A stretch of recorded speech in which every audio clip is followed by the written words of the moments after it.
வணக்கம் viewers, try தி recipe சேனலுக்கு உங்களை அன்புடன் வரவேற்கிறோம்.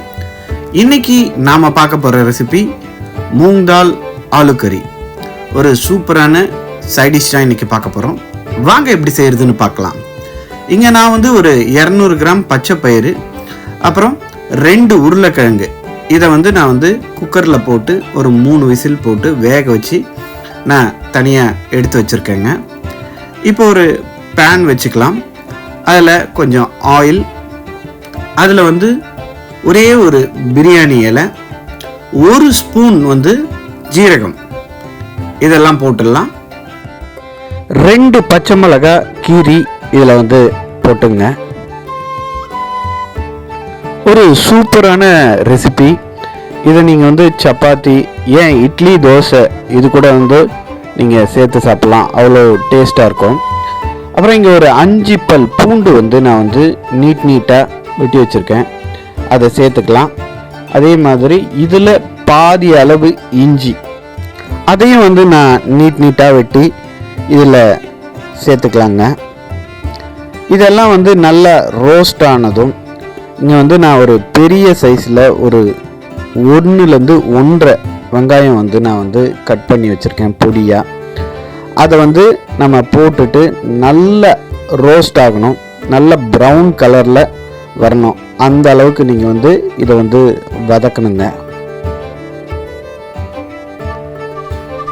இப்போ நல்லா வதங்கிடுச்சு வெங்காயம். இப்போ ஒரு தக்காளி, மீடியம் சைஸ் ஒரு தக்காளியை நம்ம இதில் ஆட் பண்ணி நம்ம இதை நல்லா வதக்குவோம். தக்காளி நல்லா மேஷ் ஆகணும். நல்லா மேஷ் ஆகிற சமயத்தில் ஒரு 1/2 ஸ்பூன் மஞ்சள் தூள்,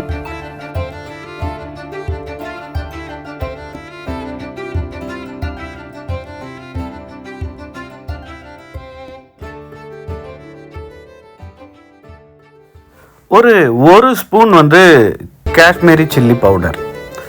இது சேர்த்ததும் நீங்கள் ஒரு 1.5 ஸ்பூன் தனியாத்தூள், இது ரெண்டுத்தையும் சேர்த்துட்டு நல்லா கிரேவியை நல்லா வதக்குங்க. இந்த பச்சை வாசனை நல்லா போட்டு எண்ணெய் பிரிஞ்சு மேலே வரணுங்க. அந்த ஸ்ட்ரக்சர் வர வரைக்கும் நம்ம நல்லா வதக்கிட்டு இருக்கணும்.